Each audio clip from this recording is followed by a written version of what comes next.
Everybody, Tag Life Done Free. Hey, I was asked by Carol if I would do a pond update. So I thought I'd walk you around the pond, kind of show you where it's at, and maybe talk a little bit about freedom. So if you're interested in that, come on, check it out.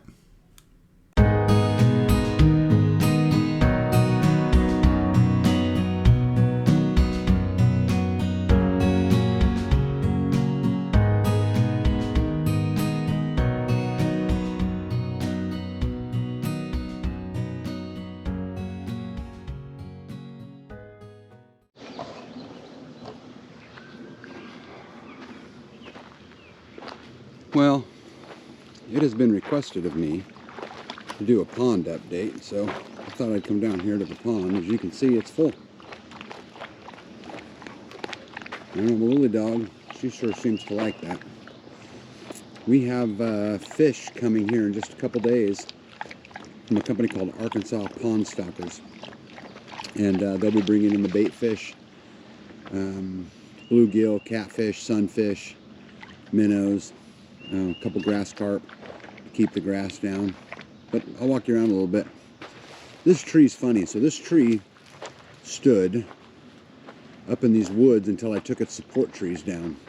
And then it kind of fell over, and I was like, told B, I said, hey, I'm gonna go take that tree out. And she's like, no, we'll leave it. And it's actually interesting. If you look up top here, look how the branches are starting to grow straight up. So I don't know what we'll do with it, but at some point we may do something. This here is kind of our swimming area. So this is where I come down and swim all the time right here. And if you guys remember from previous videos, it starts at 0 and comes out about 5 feet deep right there, and then out to about 20 feet deep out in the pond. But I didn't lay enough rocks, so I've got a lot of work to do down here, but I'll get to it at some point. Got all those beautiful water bugs down there. Fish are going to have a heyday. I can't wait to get the fish because they'll keep a lot of the populations of, you know, this kind of stuff down. But just in case you didn't catch it in the first video, those 2 poles out there, I put in the ground when this thing was dry, and I'm going to build a dock off of them, and I wanted to get the poles at least in the ground, because then, just like with the water in here, I can still put the dock up, and as long as those poles are set, setting those poles after the water's in would be a monumental task, I think.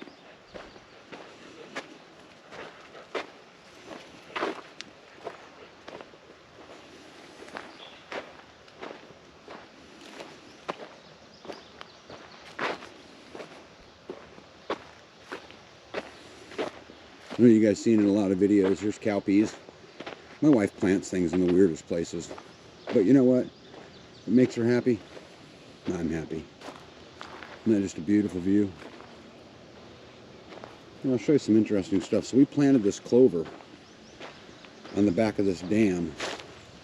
One, so we could feed the bees, and I don't know, I'm assuming that the seed came in the clover, but what we ended up with also is a whole bunch of turnips. Check this out. Look at that. That one's pretty mangled, but just gotten too big. But so this whole back of this dam is full of those turnips, which is pretty neat. We need to come get them all harvested and at least try to eat them. I'm gonna walk you over here.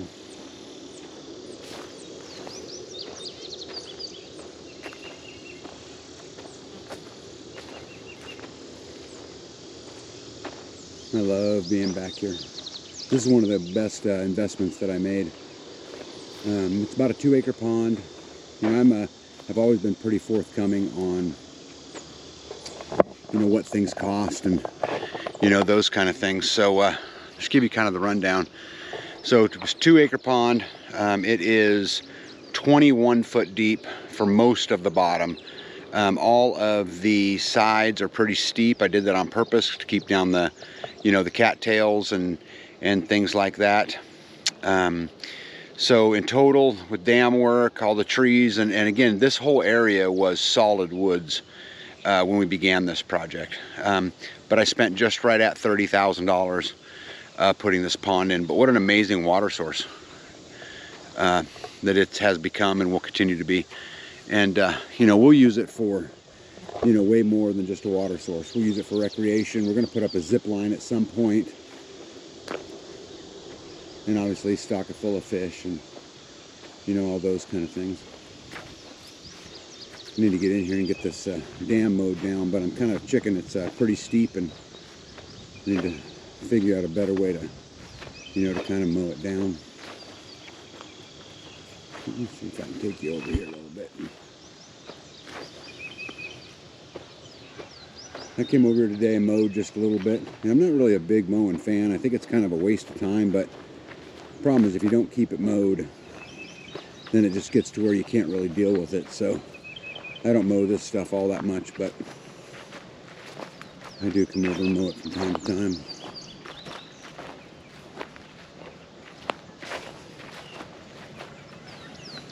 I love the water, and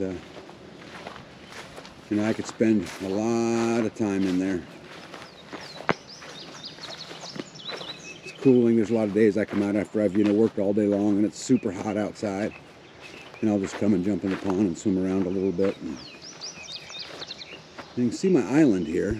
Now, we built this island.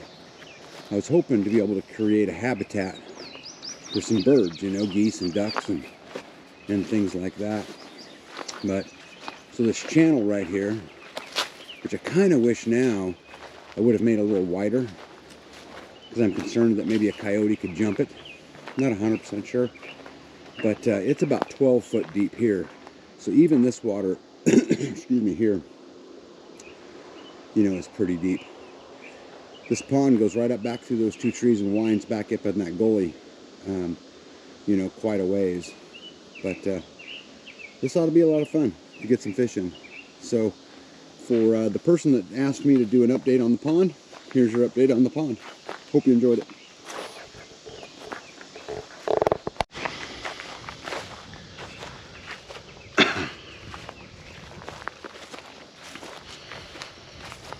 You know, it's I get asked all the time, you know, why I chose to live a life like this and why I chose to take the stand, you know, that I took, you know, that brought me here.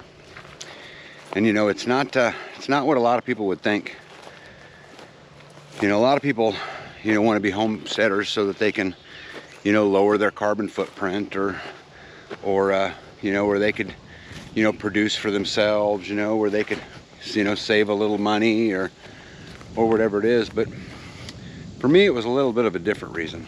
You know, I had lost a career that I had spent a long time building, and I'd made great money and great relationships and worked really hard, and, you know, gave everything I had, neglected, you know, my family in a lot of ways, and, you know, to then one day be disposable because I wasn't going to mandate, you know, what my employees did with their bodies.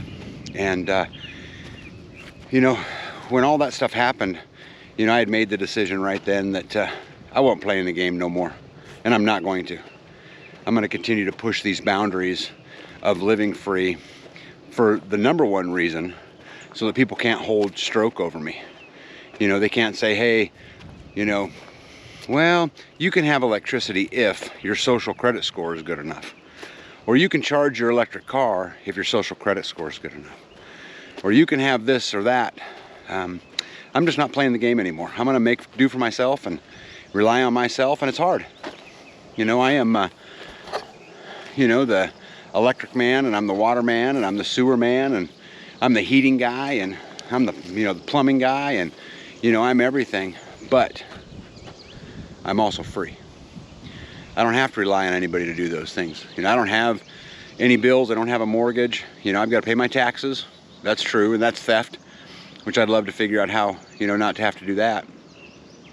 But everything else is really, you know, electives, you know, a cell phone, an internet, and things that I could live without, you know, if I had to.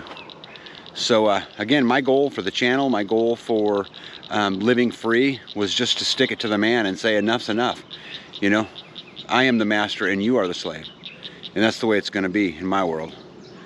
I hope that everybody watching this can find it, you know, inside of them to take a stand, and find it inside of them to start bucking the system, and find it inside of them to start breaking, you know, those chains.